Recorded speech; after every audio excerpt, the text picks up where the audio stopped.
In this video, I'm going to do the figures of speech of the poem The Inchcape Rock.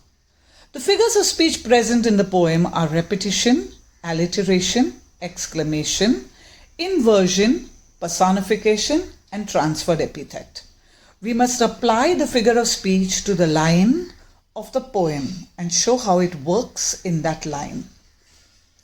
The first figure of speech, no stir in the air, no stir in the sea.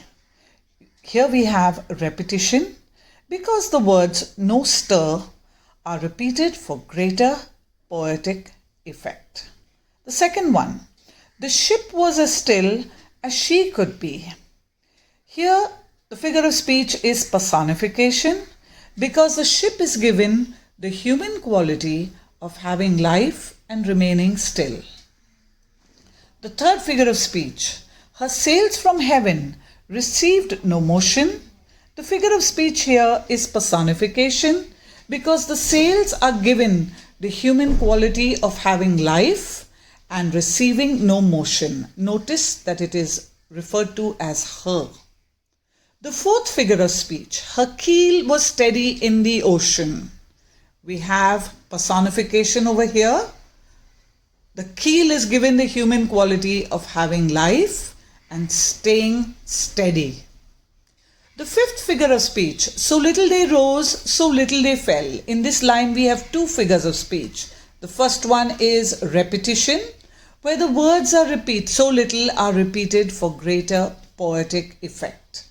In the same lines we have also antithesis, where the opposite words rose and fell are used for the same objects, the waves of the sea that rise and fall. The next figure of speech, on a buoy in the storm it floated and swung. We have here inversion because the words are placed in wrong prose order. The correct order is, it floated and swung in the storm on a buoy. The next figure of speech, when the rock was hid by the surge's swell. Here we have alliteration because the starting letter S in surge's swell is repeated for greater poetic effect. The next figure of speech is, he felt the cheering power of spring.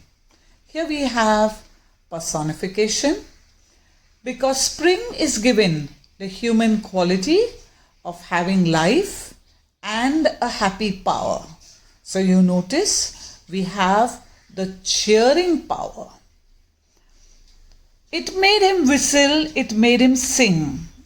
Here we have repetition because the words it made him is repeated for greater poetic effect. To the Inchcape Rock they go. Here we have inversion because the words are placed in wrong prose order. The correct order is, and they go to the Inchcape Rock. But the rover's mirth was wickedness. We have personification because the mirth or the joy of the rover is given the human quality of having life and being wicked. Down sank the bell with a gurgling sound. We have two figures of speech here. Inversion, where the words are placed in wrong prose order. The bell sank down with a gurgling sound. And the second figure of speech, which is onomatopoeia, where the word gurgling denotes the sound not of the bell, but of the sinking bell.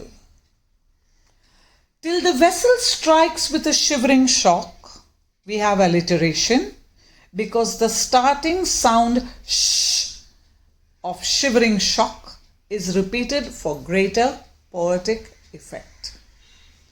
Oh Christ, it is the Inchcape Rock.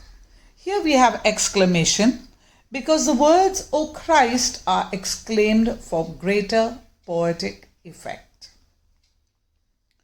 The next one, the waves rush in on every side. We have personification because the waves are given the human quality of having life and rushing in. The next one, but even in his dying fear. Here we have transferred epithet, and please understand transferred epithet. An epithet is an adjective. Here the adjective is dying, and it is placed in front of the noun fear. The fear is not dying, but rather Sir Ralph is dying. I do hope that you did enjoy this class on figures of speech. If you did enjoy it, share it with your friends, like and subscribe to my channel. Thank you.